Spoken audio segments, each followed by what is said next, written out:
भूतिया कहानी डायरी का खौफ। यह कहानी आपके YouTube वीडियो के लिए लिखी गई है। इसे रहस्यमय बैकग्राउंड म्यूजिक और डरावने साउंड इफेक्ट्स के साथ पेश करें ताकि ये ज्यादा प्रभावी लगे। प्रस्तावना। स्प्रिंगफील्ड, ओहायो का एक पुराना सुनसान घर। यहाँ सालों से कोई नहीं रहता था। लोग कहते थे कि वहां अजीब घटनाएं होती हैं। अचानक खिड़कियां खुल जाती हैं, दीवारों पर खरोंच के निशान दिखते हैं और रात में किसी के रोने की आवाजें आती हैं। लेकिन जैक यूट्यूबर को इन सब बातों पर विश्वास नहीं था। उसने तय किया कि वह इस घर में जाकर इसकी सच्चाई सबके सामने लाएगा। जैक अपने कैमरे के साथ उस सुनसान घर में घुसा। अंदर घुसते ही उसे अजीब सी ठंडक महसूस हुई। घर में चारों तरफ धूल जमी थी, पुराने फर्नीचर टूटे पड़े थे और दीवारों पर अजीब तरह के निशान थे। जैक ने अपने कैमरे को ऑन किया और पूरे घर की रिकॉर्डिंग करने लगा।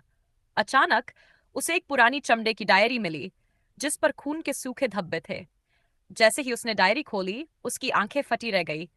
उसमें एक लड़की का नाम लिखा था, एलिसा, और पहली ही लाइन थी, अगर तुमने ये डायरी पढ़ी तो मैं तुम्हारा पीछा करूंगी। डरावनी घटनाएं शुरू होती हैं। जैक को हंसी आ गई। उसे लगा कि यह किसी की शरारत होगी। लेकिन जैसे ही उसने आगे पढ़ना शुरू किया, उसे एक पन्ने पर खून से लिखी कुछ पंक्तियां मिली। मैंने तुमसे कहा था, इस घर से चले जाओ। अचानक घर का दरवाजा जोर से बंद हो गया। जैक घबरा गया। उसने दरवाजे की ओर देखा, लेकिन वहां कोई नहीं था। तभी उसे ऊपर किसी के पैरों की आहट सुनाई दी। क्या यहाँ कोई है? जैक ने जोर से पूछा। कोई जवाब नहीं आया। लेकिन अगले ही पल छत से खून की एक बूंद उसकी डायरी पर गिरी।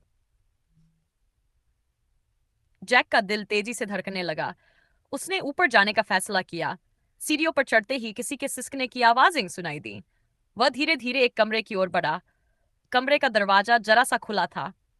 जैक ने कैमरा अंदर किया और जैसे ही दरवाजा पूरा खोला, वह चौंक गया। कमरे के कोने में एक सफेद जीनी ड्रेस पहने लड़की बैठी थी। उसके लंबे काले बाल चेहरे पर थे। जैक ने कांपते हुए कहा, तब तुम कौन हो? लड़की ने धीरे धीरे अपना सिर उठाया। उसकी आंखें गहरी काली और खोखली थीं, जैसे कोई खाली गड्ढे। अचानक वह बिजली की तेजी से जैक की तरफ बढ़ी। जैक चीखता हुआ पीछे हटा, लेकिन जैसे ही उसने कैमरा नीचे किया, वहां कोई नहीं था। डायरी का आखिरी पन्ना। जैक ने हिम्मत जुटाकर डायरी के आखिरी पन्ने को पलटा। उसमें लिखा था, जो भी इस डायरी को पढ़ता है उसकी आत्मा अब मेरे साथ होगी, हमेशा के लिए। अचानक डायरी अपने आप जलने लगी। जैक ने उसे फेंक दिया और भागने की कोशिश की, लेकिन दरवाजा फिर से बंद हो गया। पीछे से किसी की फुसफुसाहट आई, तुम अब बच नहीं सकते। कैमरे की स्क्रीन पर अचानक एक धुंधली आकृति आई और स्क्रीन ब्लैकआउट हो गई। अगले दिन पुलिस को वह कैमरा उसी सुनसान घर में मिला। जैक का कोई पता नहीं था। लोग कहते हैं, अब जो भी उस घर के पास जाता है उसे एक लड़की की धीमी हंसी सुनाई देती है। और अगर आप ध्यान से सुने तो कोई कहता है, तुम अब बच नहीं सकते। आपके वीडियो